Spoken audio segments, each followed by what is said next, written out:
अभी आगामी 25 नवंबर को तुलसी विवाह का कार्यक्रम है, जिसको हम देवोत्थान एकादशी के नाम से भी जानते हैं।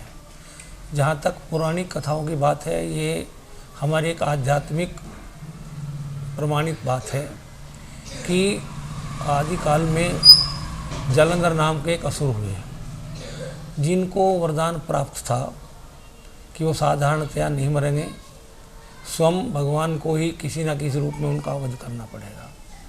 दूसरी उनके साथ एक उनकी पत्नी वृंदा की शक्ति थी, जो सती थी, पतिव्रता थी। उनका पतिव्रत धर्म उनकी रक्षा करता था। जालंधर ने बहुत उत्पात मचाया, संत महात्माओं को परेशान करना शुरू किया, धार्मिक आस्थाएं चरमरा गई। जब पृथ्वी पर आता ताई जैसा स्वरूप हो गया तो उसके वध का विचार किया गया। उसके वध का विचार करने में स्वयं श्री हरि विष्णु ने उनकी पत्नी वृंदा का छल करके स्वयं जालंधर का स्वरूप धारण करके उनका शील भंग करने का प्रयास किया। तो उससे जब उधर जालंधर की मृत्यु हो गई, जालंधर की मृत्यु होने के बाद जब उनकी पत्नी को पता चला कि श्री हरि विष्णु ने ये छल के साथ ऐसा किया है, तो उन्होंने उनको अभिशाप देना चाहा। श्री हरि विष्णु ने कहा कि देवी, मैंने ऐसा देवोत्थान के लिए, जन कल्याण के लिए, क्योंकि आपके पति आताताई हो गए थे, उससे लोगों की मुक्ति के लिए ऐसा किया है, ये मेरी व्यवस्था थी। पर मैं आपको आशीर्वाद देता हूँ कि आने वाले समय में आपकी तुलसी के रूप में पूजा होगी। तो उन्होंने कहा, मेरा जो शील भंग हुआ है, अब मेरे साथ कौन विवाह करेगा? तो मेरी ऐसी इच्छा है कि आप मेरा संवरण करें। तो श्री हरि विष्णु ने कहा कि मैं शालिग्राम के रूप में अवतरित होकर आपके साथ विवाह करूँगा।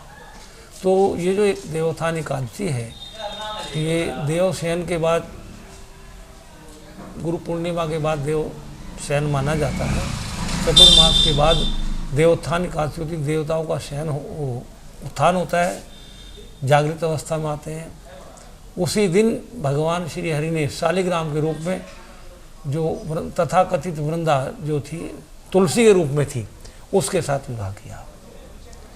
तो तुलसी के साथ आज भी शालिग्राम को पत्थर के रूप में, क्यों, तुलसी वृंदा ने भगवान को अभिशाप दिया कि आप पत्थर हो जाओ, तो पत्थर के रूप में तुलसी के साथ आज भी शालिग्राम की पूजा की जाती है। भगवान श्री विष्णु ने स्वयं विवाह किया था, इसलिए विवाह पद्धति में इस दिन को श्रेष्ठ माना जाता है कि जिन बच्चों की शादियां किसी कारण से अवरुद्ध होती हैं, कोई शुभ दिन नहीं होता, तो वो भी इस दिन, क्योंकि स्वयं श्री हरि विष्णु ने इस दिन विवाह किया था, तो उस दिन विवाह कर दिया जाता है, वो शुभ माना जाता है। दूसरी बात, जो देवोत्थान एकादशी है, वैसे देवता तो हमेशा जागृत अवस्था में रहते हैं, और जो सुसुप्त अवस्था है, जो लोकाचार की बात है, उसमें उनका उत्थान उस दिन होता है। तो उस दिन से जो भी शुभ कार्य हैं, जो कई महीने बंद होते हैं, उस दिन से शुभारंभ उनका हो जाता है, इसलिए इनको शुभ माना जाता है। और इस दिन विशेष रूप से देवताओं की पूजा की जाती है, भगवान शालिग्राम की, श्री विष्णु की और तुलसा की पूजा की जाती है। वैसे तो उस दिन भगवान का विवाह हुआ था, तो आम आदमी को वैसे तो उससे आगे पीछे करना चाहिए, उसके बाद करना चाहिए, पर उस दिन से ही जो हमारी सनातन पद्धति है, उसमें विवाह कार्य शुरू हो जाता है, इसलिए इसका सामाजिक महत्व भी है। तब से ऐसा प्रचलन है। और मैं तो ये कहना चाहूँगा कि आने वाला पर्व जनमानस के लिए मंगलमय हो। सभी को इस पर्व की बहुत बहुत शुभकामनाएं, बहुत शुभाशीष।